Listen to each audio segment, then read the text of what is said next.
ఒకవైపు దేశవాళీ క్రికెట్లో అద్భుతమైన ప్రదర్శన, మరోవైపు టీమిండియాలో తిరిగి ఛాన్స్ కోసం అంకితభావంతో పరిగెడుతున్న ఇషాన్ కిషన్ ఇప్పుడు వార్తల్లో నిలిచాడు. ఒకే మ్యాచ్లో 78 బంతుల్లో 134 పరుగులు చేసి తన బ్యాటింగ్ ప్రతిభతో అందరి దృష్టిని ఆకర్షించాడు.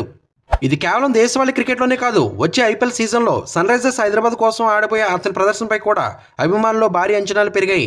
ఛాంపియన్స్ ట్రోఫీ సెలక్షన్ సెర్చ్లో ఉన్న ఇషాన్ కిషన్ తన సత్తాతో మరోసారి తనేంటో నిరూపించుకున్నాడు. అయితే ఇషాన్ కిషన్ ప్రస్తుత ఫామ్ టీమిండియాలోకి రీఎంట్రీకి సరిపోతుందా?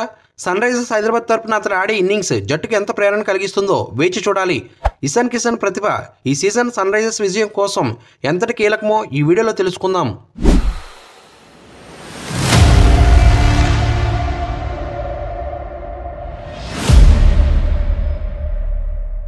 గతేడాది టీమిండియాకు ఇషాన్ కిషన్ దూరమయ్యాడు. మళ్ళీ టీంలోకి ఎలాగైనా రీఎంట్రీ ఇవ్వాలని తీవ్రంగా ప్రయత్నిస్తున్నాడు. దేశవాళీ క్రికెట్లో బ్యాట్తో పరుగులు చేస్తూ తనదైన ముద్ర వేస్తున్నాడు. తాజాగా సెంచరీతో అదరగొట్టాడు. ఇషాన్ 78 బంతుల్లో 134 పరుగులతో అద్భుతమైన ఇన్నింగ్స్ ఆడాడు. టీమిండియాలో రీఎంట్రీ కోసం wicket keeper, batsmen Ishan Kishan తీవ్రంగా ప్రయత్నిస్తున్నాడు.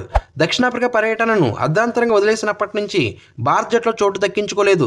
మరోవైపు రీఎంట్రీ కోసం దేశవాళీ క్రికెట్ ఆడాలని బీసీసీఐ జట్టుకు సూచించింది. అయితే ఇషాన్ కిషన్ గత కొన్ని నెలలుగా దేశవాళీ క్రికెట్ ఆడుతున్నాడు. ప్రస్తుతం దేశంలో విజయ్ హజారే పోటీ కొనసాగుతుంది. విజయ్ హజారే టోర్నమెంట్ 50 ఓవర్లు ఉంటుంది. ఈ టోర్నమెంట్లో అద్భుత ప్రదర్శన చేసిన ఆటగాళ్లను ఛాంపియన్స్ ట్రోఫీకి పరిగణించే అవకాశం ఉంది. జార్ఖండ్కి ఆడుతున్న ఇషాన్ కిషన్ దూకుడు ఇన్నింగ్స్తో సెంచరీ చేశాడు. ఇషాన్ కిషన్ జట్టుకు కెప్టెన్గా వ్యవహరిస్తూ బ్యాటింగ్ నాయకత్వం వహిస్తున్నాడు. ఇషాన్ 78 బంతుల్లో 134 పరుగులతో అద్భుత ఇన్నింగ్స్ ఆడాడు. ఇందులో 16 ఫోర్లు, 6 సిక్సర్లు ఉన్నాయి. అతని స్ట్రైక్ రేట్ 171కి పైగా ఉంది. ఇషాన్ కిషన్ చివరిసారిగా 2023 అక్టోబర్లో వన్డే ఆడాడు. ఈ మ్యాచ్ ఢిల్లీలో ఆఫ్ఘనిస్తాన్తో జరిగింది. అప్పటి నుంచి ఇషాన్ కిషన్ను జట్టులోకి తీసుకోలేదు. అంతేకాదు కేంద్ర కాంట్రాక్ట్ జాబితా నుంచి కూడా ఆయన తొలగించారు. కాగా దేశవాళీ క్రికెట్లో ఇషాన్ కిషన్ తన సత్తా చాటాడు. కాబట్టి ఛాంపియన్స్ ట్రోఫీకి అతని పేరు చర్చకు వస్తుందని చెప్పడంలో ఎలాంటి సందేహం లేదు. అయితే ఇషాన్ కిషన్ను ఎంపిక చేస్తారో లేదో తెలియాల్సి ఉంది. ఛాంపియన్స్ ట్రోఫీ దాదాపు నెలన్నర సమయం ఉంది. హైబ్రిడ్ మోడల్లో పోటీ నిర్వహించనున్నారు. అలాగే భారత మ్యాచ్లు దుబాయ్లో జరగనున్నాయి. ఫిబ్రవరిలో జరగనున్న ఈ టోర్నీకి టీమిండియా జట్టును ఇంకా ప్రకటించలేదు. అయితే కొంతమంది ఆటగాళ్ల ప్రదర్శనపై సెలక్షన్ కమిటీ కన్నువేసింది.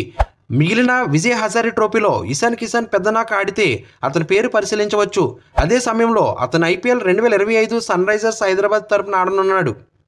ఇషాన్ కిషన్ తన ఆటను ఇలాగే కొనసాగిస్తే సన్ రైజర్స్ జట్టు అభిమానులకు ఈ సీజన్ మరింత ఉత్సాహాన్ని తీసుకొస్తుంది. ఇషాన్ దూకుడు సన్ రైజర్స్ విజయం సాధించడంలో కీలక పాత్ర పోషించనుంది. ఫ్రెండ్స్, ఈ వీడియో నచ్చితే లైక్ చేయండి. మరిన్ని ఇంట్రెస్టింగ్ వీడియోస్ కోసం మన ఛానల్ సబ్స్క్రైబ్ చేసుకుని బెల్ ఐకాన్ యాక్టివేట్ చేసుకుంటే నేను పోస్ట్ చేసే నెక్స్ట్ వీడియో మీకు నోటిఫికేషన్ వస్తుంది. Thank you for watching. జై హింద్.